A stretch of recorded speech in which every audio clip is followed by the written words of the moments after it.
Appreciate so much everyone's attendance this morning. Appreciate the desire that brings you out this morning to serve God, to learn more about His will. The lesson that I want to present this morning, I think, in a lot of ways, it's a story that I would imagine most of us have read before, thought about a little bit. We teach it in the young children's classes. It's one of the stories that it's easy to teach little kids because it's got a picture and a craft that kind of goes along with it. But I was just reflecting on it the other day. I'll tell you why in a minute. It came to my mind, but I don't know that I've heard a sermon, trying to draw the lessons from this. And maybe I have and just can't think of it. But we're going to be looking at the story of the Tower of Babel, lessons from Babel, lessons of Babel. The text is Genesis 11. We'll take a look at that. And again, my approach to the beginning here will tell you, I think those who have heard me preach for a while will know, I believe that all of the Bible is preserved for a reason. And I think it's very helpful to start from that foundation. I believe it's true. I believe it all really happened. And I also believe that it's there for a reason. If you look back in history, there's a lot of things that happened that are not in this book. A whole bunch of things. More things that aren't in this book than that are. I mean, the worlds of history that aren't preserved. So not only do I start from a standpoint of believing that this is true, but I also start with a foundation of saying it's in this book for a reason. God has preserved this story for a reason. And that's powerful to think about. And that's what hit me the other day is like, I don't know that I've ever reflected on what are some of the lessons that I should take, that we should take from the story of the Tower of Babel. So I want to kind of start from that foundation. It's nothing earth-shattering, but I do think it will be profitable to consider. So just for some historical reference, think about for a second, when did this story take place? When was the Tower of Babel built? I found this fun little picture online which captures the timeline pretty well. We have, based on the timeline, we know where in Noah's life that the flood happened. And off of that, we can kind of extrapolate back to the beginning of Adam. And we basically know the year of the flood, give or take, obviously. And then we also can keep adding lifetimes to realize when Abraham comes into the picture, and we can date things that way. What's really cool when you see timelines like this is to realize that Noah's life overlaps Abraham's just a little bit. It's possible that Noah met Abraham. I think that's fascinating to consider. Abraham overlapped a lot with Shem. Look at that. Shem, who was on the ark, actually almost lived to the end of Abraham's life. Very fascinating when you start seeing where the lifetimes overlap. Because in the Bible, you read about one man, and it tells us about his death, and then starts telling us about his son. And you have a tendency to think, okay, well, now his son's story starts, but there's a lot of overlap. So it's helpful to see that. We don't have a date for the tower. We don't know exactly when the tower was built, somewhere in the middle. And I just wanted to frame that for you. It's somewhere between the story of the flood and Abraham's coming on the scene is where the Tower of Babel happens. Again, we don't really know where. But when you think about what took place at the Tower of Babel, the scattering of the people, which we'll read in just a minute, the scattering of the people. Until then, it sounds very much like they were all huddled in one place. All of the survivors of the ark and all of their descendants were just kind of hanging out in one place, which is a problem because it was against what God asked them to do. If you go back to chapter 9 and verse 1, at the very end of the story of the flood, God tells them, he says he blesses Noah, he blesses his sons, he says to them, be fruitful and multiply and fill the earth.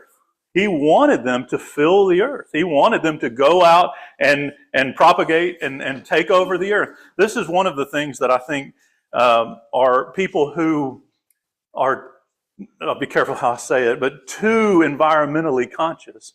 They miss this. They think that we're here to somehow shepherd creation. And we are to an extent. We're to be good stewards of it. We're not destroying creation. But let's please remember that the whole world was made for us. God made this as a home for us, and we need to be good stewards, and we need to take care of it, but it is okay for people to propagate and fill the earth. That was always God's design. And when you get to the story of Babel in chapter 11, you see that they're not doing that. They're all trying to stay in one place. And that wasn't what God wanted. And there's several lessons off of that. But one thing that's interesting to me, I'll just put a little bit of some archaeology on the board.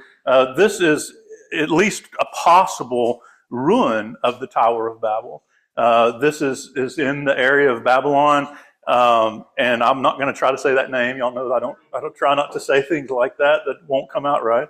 But what's interesting about this, when they started excavating it and just doing research on it, the foundation of this is about 300 meters. And when you get down into the foundation, you can see it's made with kiln-baked bricks, and tar is used for mortar. So that's the recipe there in Genesis 11, that we're in the Tower of Babel. They used kiln-made bricks and tar for mortar. So there could have been lots of structures made that way, but these ruins are made that way, and it's massive. It's in the right location. And one thing I had never known either as I was researching this, there's this discovery. They discovered this called the Babel Stele. It's an inscription. And on this inscription, there's a crude drawing of what, in a lot of ways looks like our depiction of the Tower of Babel. It's about a 6th century BC document or carving, and it has Nebuchadnezzar's name on it. And what he's talking about on this stone is an effort that Nebuchadnezzar makes during his time, which would have been hundreds of years after the Tower of Babel, where Nebuchadnezzar, at least as far as this stone is concerned, this is not recorded in the Bible, but this stone describes Nebuchadnezzar gathering builders from all over the known world to try to recreate this structure, to try to recreate this tower, that was in his mind to do. And on this inscription, on this piece of stone, he describes the fact that it will be a tower with its top reaching the heavens, which is the same way the Bible describes the efforts back in Genesis 11, which is really interesting to me. And really, we don't know that this was the site of the Tower of Babel. I don't think we could know. But what's interesting is the problem, what's the real problem with the Tower of Babel and the people, the hearts of the people at Babel, is the same problem that you see in Nebuchadnezzar. They were trying to build this tower whose top would reach the heavens. They were trying to supplant God. They were trying to become gods themselves. And that's really the main problem with humanity, is we're always trying to replace God with ourselves. I just thought that was interesting, not the main point of the lesson. What got me thinking about these things was a point Terry made in his evidences study that we've been going through on Wednesday. And he just briefly touched on it, but the idea that all of the different languages, you would expect, if evolution is true, you would expect that there's evidence of the languages kind of evolving. And even you would expect, if language evolved, you would expect that there's probably some kind of common language that they all stem from, that they all have a common root. And that's not what we find. That's not what they find when in archaeology. They find depending on how you divide them, there's somewhere between 10 and 14 root languages. Languages that are so distinct that they don't seem to have stemmed from one another. Somewhere between 10 and 14 root languages. And of course, off of that, I've got down here 8,500 languages now spoken in the world, but they all can kind of trace their roots back to 10 to 14 root languages. And that fits with the Bible narrative. It fits with this story where God tells you, no, this is when I created language. And it didn't evolve slowly over time. I created fully formed, fully functional languages at that time. Isn't that fascinating to think about? So let's get into thinking about the lessons from this story. It's just 9 verses. Let's go ahead and read it together, and then we'll go through and make some points. Genesis 11, verses 1 through 9. Now the whole earth had one language and the same words. And as the people migrated from the east, they found a plain in the land of Shinar and settled there. And they said to one another, "Come, let us make bricks and burn them thoroughly." And they had brick for stone and bitumen or tar for mortar.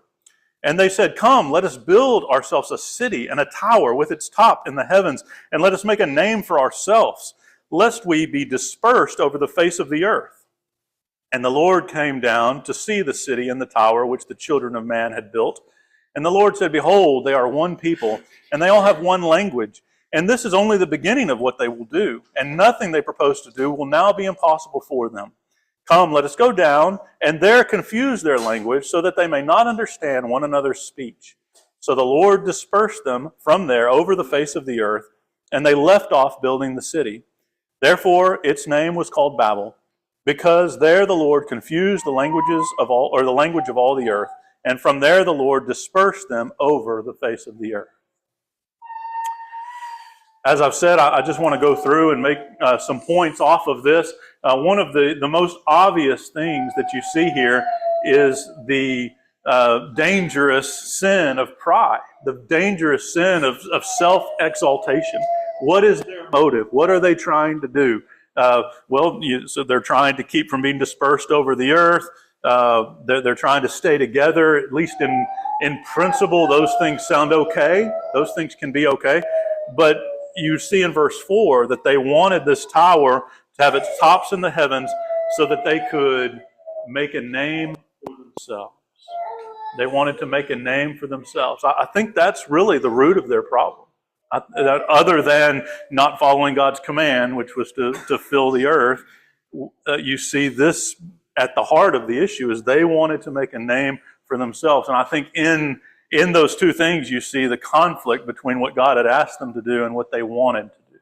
And so very often, this is what we come down to when we see what God is asking us to do, and then we filter that through the lens of what we want. What do I want? There's often a conflict. There's often a conflict. And here in this story, that's what we're seeing. They wanted to make a name for themselves. Their purpose, as creation would tell us, was to reflect their Creator's image, to make a name for Him, to bring glory to Him. Everything that we know in Christ, we're supposed to bring glory to God through our efforts. But they corrupt their original purpose and pursue self-deification. Self-deification. They're trying to put themselves in the place of God. And ultimately, that is what sin is. That is what sin is. We put ourselves in the position of God. We decide, I want to do what I want to do, and I don't care what God told me to do. I'm going to do what I want to do. And we put ourselves in the place of God, and we try to lift up ourselves. And this tower that they were trying to build is it's a physical manifestation of the problem that we all have in our lives. We all want to build things in our lives. We have a tendency to want to build things in our life that will glorify ourselves. So I want us to think about this tower that they were building. It's so easy with all of the Bible stories, so many of the Bible stories, to look at them and point the finger at them and say, ha, ha, ha, how could they have thought that's what they needed to do?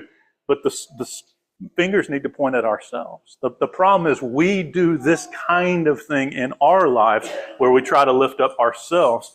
Pride, self-exaltation is condemned by the Scripture. We try to make a name for ourselves the same way they were trying to make a name for themselves. And we know the Scripture tells us over and over and over again, God is opposed to the proud. He is opposed to us when we are prideful. That's why, as we've been studying the Beatitudes, He's looking for meek people. He's looking for people who can be humble at heart, lowly of heart, as Jesus showed us He was. Matthew 23 is a powerful section there where He's talking to people who love to be seen of men, and they love to do their good deeds to be seen of men. They were trying to exalt themselves. And Jesus says, no, if you want to follow me, you need to deny yourself. If you can't deny yourself, if you can't put yourself down, you cannot be my disciple. You have to be willing to put yourself down instead of exalting yourself. And again, we could go to several other scriptures. If we will humble ourselves under the mighty hand of God, James 4, He will exalt us at the proper time. At the proper time. We get in trouble when we try to exalt ourselves And that's what's happening, I believe, in a very physical way here with this Tower of Babel. So as we think about our own towers in our lives, what I would like you to do is try to evaluate the towers in your life. Don't think about the towers in other people's lives. Think about the towers in your life. What are you building in your life? What do you care about in your life? I was thinking just something that I feel like is a real can be a real stumbling block for people in our day and age is the footprint that we have on social media. Like how we're viewed on social media.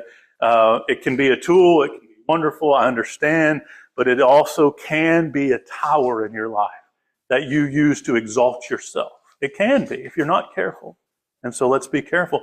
Think about what are the things that you're investing your time and your energy into. Are you doing that for yourself or are you doing that for God? And so many of the things, if not all of the things that we do, you can see here's a version of it where it's being done just for myself, and here's a version of it where it's being done for God. And I think we need to constantly be willing to evaluate the towers in our life to see why am I doing this? We've been studying the Sermon on the Mount, and I've contrasted those two thoughts for the audience so many times. We've talked through it. Beware of practicing your good deeds to be seen of men, but also do your good deeds to be seen so that they may glorify God. This is the difference. Who are you glorifying? Who are you building your tower for? One thing that's interesting in this story is these people were unified. They were unified in a way that we could only dream of. Think about the unity of every human being on earth speaking the same language and being connected within a few years of common ancestry. I mean, they were united in a very powerful way, but they weren't interested. They weren't unified in a way that would lead them closer to God. They were being unified in this self-exalting kind of a way. They were being unified in this walking away from God instead of walking closer to God. Their unity with God led them toward defiance. They were defying His mandate to scatter. They were defying His mandate to fill the earth. They were building this tower, as we've said, for their own purposes, and so their unity becomes a liability.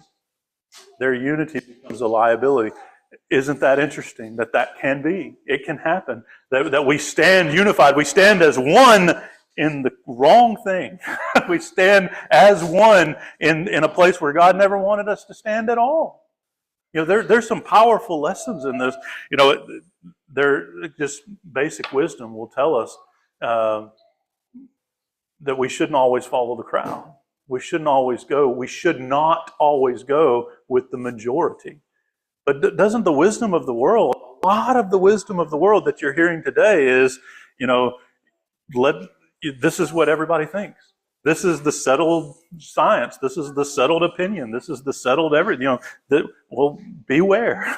Beware. Jesus said, beware when men think highly of you. Beware when everybody talks well of you. Beware. Because you might be united in purpose against God. And that's what these people, they were united in purpose against God.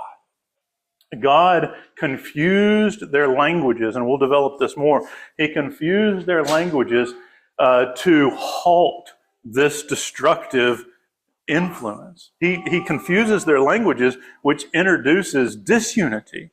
It makes it where they can't really work together anymore. They can't understand each other anymore. And so they are scattered. And in their being scattered, they then begin to accomplish His purposes. And we'll develop that more in just a minute. So often we make plans that are against God's will, and we'll stand unified with others who are making plans against God's will. There's a lot of places we could go. Psalm 127 verses 1 and 2 describes the reality, unless the Lord builds a house, they labor in vain who build it. Doesn't matter how many people you have on your side, gathered together, standing in unity, unless God is building that house, you're laboring in vain. You're laboring in vain. Go to Matthew chapter 7. Matthew chapter 7, the same chapter, which tells us that there's a narrow road that leads to salvation. Not a broad. Where does the broad road lead? Broad road, that's the one most people are on. It's broad. Many will find it, and it leads to destruction. But there's a narrow way which leads to life. A narrow way. And in that same chapter, he describes, there's two different foundations you can build on. That kind of fits with this analogy. Are you going to build on a foundation of Christ's words? Are you going to build, what if you're by yourself? You're all alone. Everybody else is unified over there, and you're over here building on Christ's words. Well, that's a building that will last. That's a building that will endure. That's the narrow way that leads to life.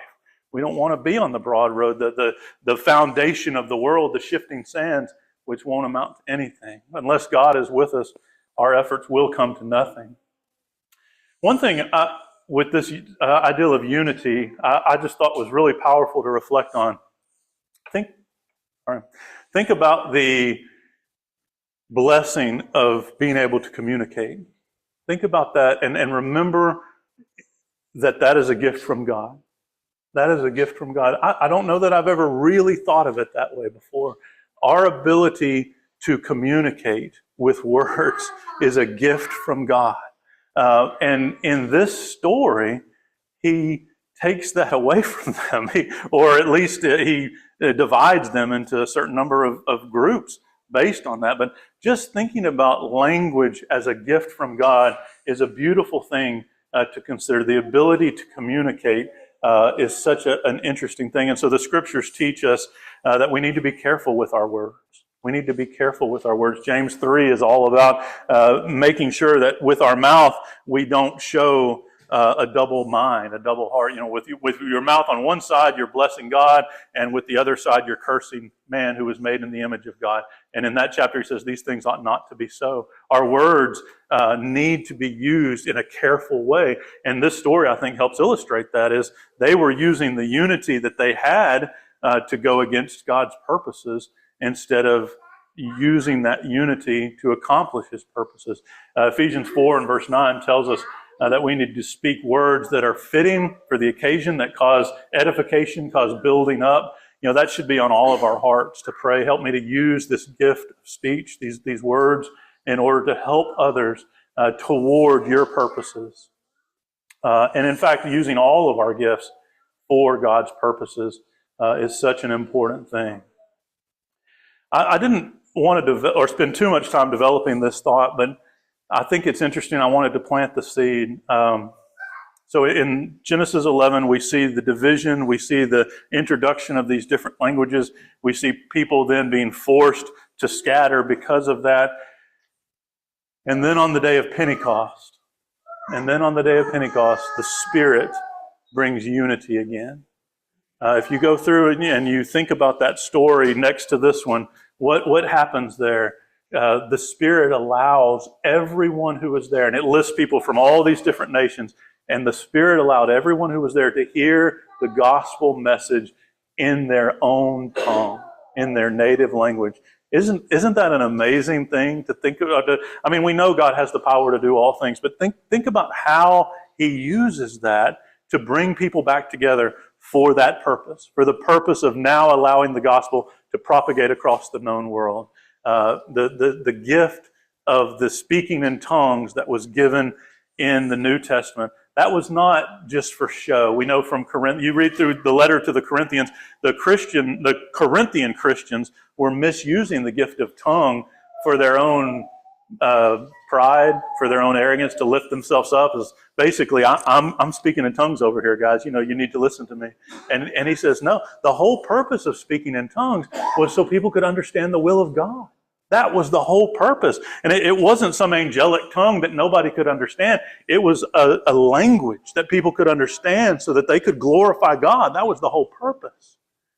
That's powerful to think about. And so he, there on the day of Pentecost, undoes or at least allows for a time the division from this time to be healed. There's a fellowship that comes when we use our gifts to glorify God, when we use our gifts for his purposes.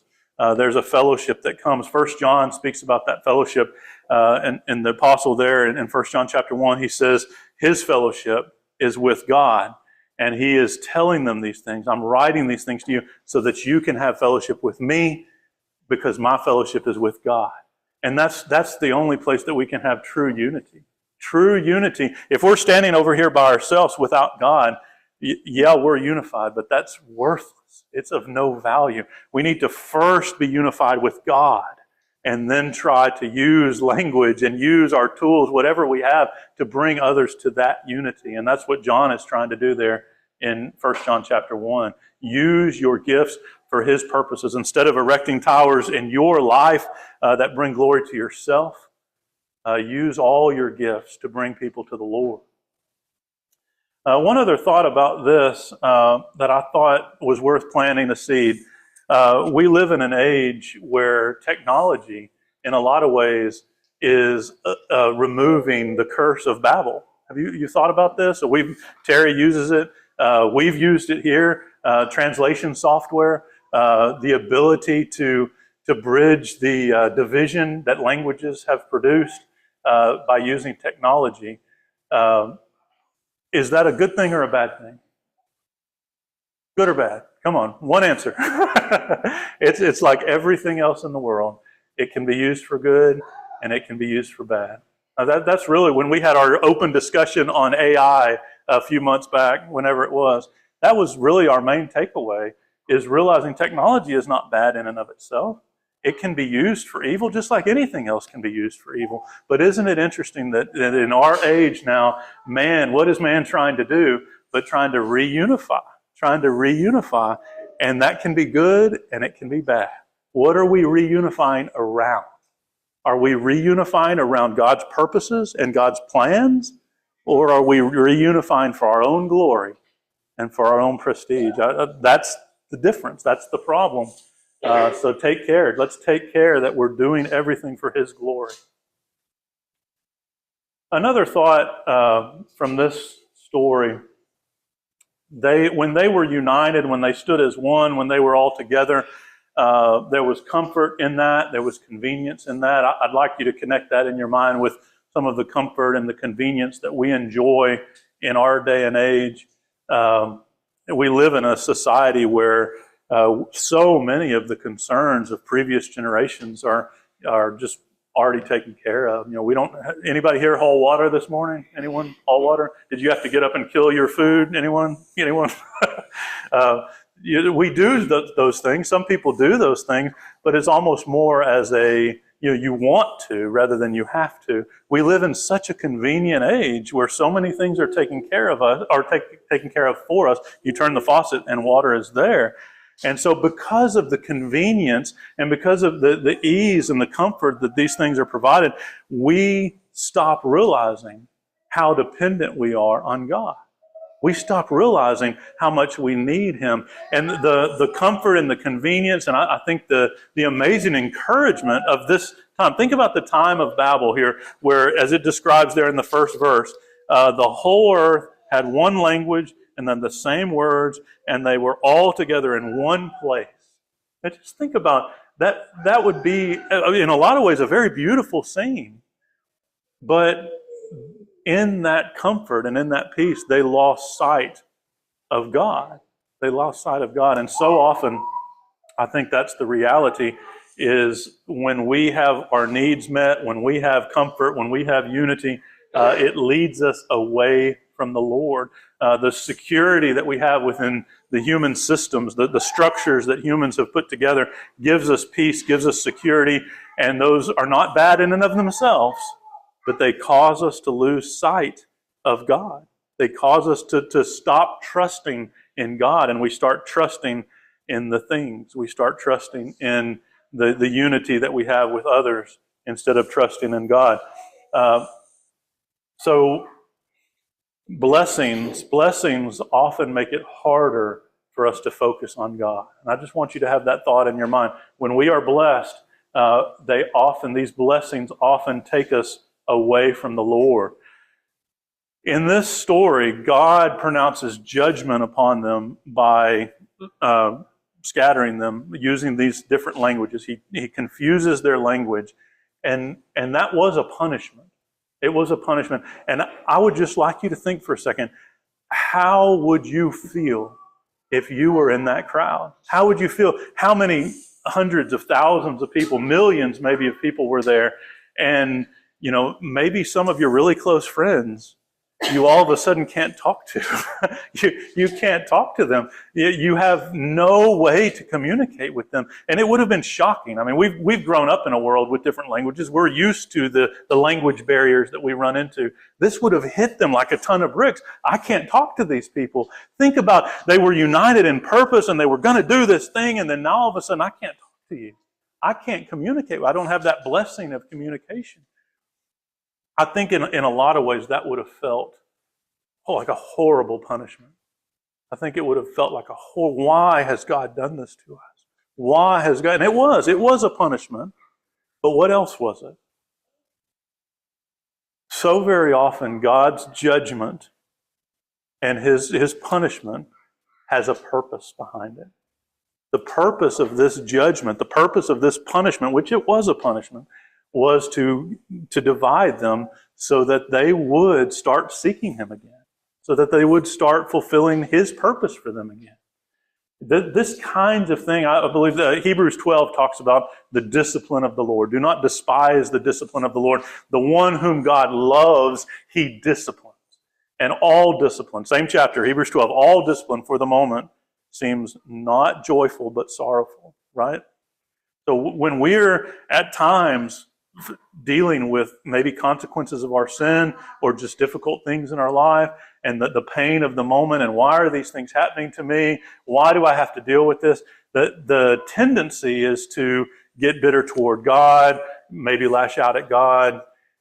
Instead, we need to think about the fact that there can be good in this. There can be good in this. And so very often, God's judgment has a purpose, and that purpose can lead us back to him. It can lead us toward a closer relationship with him if we will allow it. The same way that comfort and convenience often leads us away from God, discipline and correction can lead us closer to God. And that's how God uses these things. We know, we quoted this verse this morning, God's never going to give you more than you can handle. He's never going to allow you to be tempted beyond what you're able. So with the judgment and the difficulty of your situation, even if it is consequences of your own action. Has anyone here still dealing with consequences of their own sinful action? We all, to some extent, deal with consequences of our own sinful action. And on one level, we can say, well, that's my bed, I've got to lay in it. But God is never going to allow us to face circumstances beyond what we're able, even our own consequences. There's that way of escape we talked about earlier. There's benefit to be found if we'll just refocus our eyes on him. And their judgment, their punishment had a purpose in leading them toward his purposes. We see God's protective hand in these kinds of things, not allowing them to finish this destructive purpose and sending them out to accomplish the purpose for which he had given them. I just want you to think for a minute about so many examples that we have of this kinds of thing, of God using difficulties to accomplish his purpose. One that's always stood out to me in the book of Acts, in Acts chapter 8, you'll recall after the stoning of Stephen, and persecution arose among the Christians. The Jews were persecuting the Christians. That's a horrible thing, right? That's a bad thing. Persecution. People are being dragged to prison. People are being put to death. That's bad. What happened then? What happened in the face of that? Did all the Christians just give up and say, I'm not a Christian anymore? I'm not a Christian? What happened? The Christians were scattered and they went everywhere preaching the word. They went everywhere preaching the word. So was the persecution of that time, was that a good thing or a bad thing? God used it to propagate his word. He used it to get the word out there. Isn't that amazing that God can use something like persecution? Like, think about the unity that existed in Jerusalem before that time. They all were unified. They were unified in serving God. That's not a bad thing. They're all together in one place. 5,000 plus Christians all together in one place. How encouraging is that? Let's stay here. Let's stay right here. What was God's plan? I need to get the gospel to all creation Somehow we've got to get the gospel to all creation. So I'm going to allow them to go through persecution. I'm getting chills. I'm going to allow them to go through persecution so that the word can get out there where it needs to be. God does things like that, brethren. God does things like that to help us to do what we need to do. God wanted to put David on a throne, but he didn't go straight to the throne. He went through a Goliath, and he went through trials and challenges and difficulties before he got to the throne. We talked about Joseph this morning. God's plan for Joseph was to put him in the palace so Joseph could help save the people. What was between Joseph and the palace? Prison, slavery, false accusations.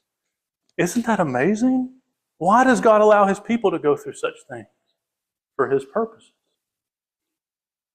We mentioned this morning, and so many other examples, but the plan for Jesus to be the Savior of the world. That was the whole plan. Jesus is going to save the whole world. But what had to happen first? He had to put on flesh. He had to suffer as a man. He had to die on the cross so that he could become our Savior. So let's not complain about the things that we're going through. Let's not complain about the punishments that we have to endure, the punishments and the discipline of the Lord that helps us get pointed back in the right direction. Don't complain about those things. God can use them for his glory. God doesn't give us what we expect. He gives us what we need to become what he needs us to be. He gives us what we need so we can become what he needs us to be. And oftentimes, we lose sight of that. We lose sight of why am I building this tower? What is this purpose? What is the purpose of my life? Are you trying to glorify yourself, or are you trying to glorify God? And oftentimes, God uses difficulty and even judgment to refocus us on our purpose. Let's learn to depend on God no matter what the cost. Learn to depend on God no matter what the cost.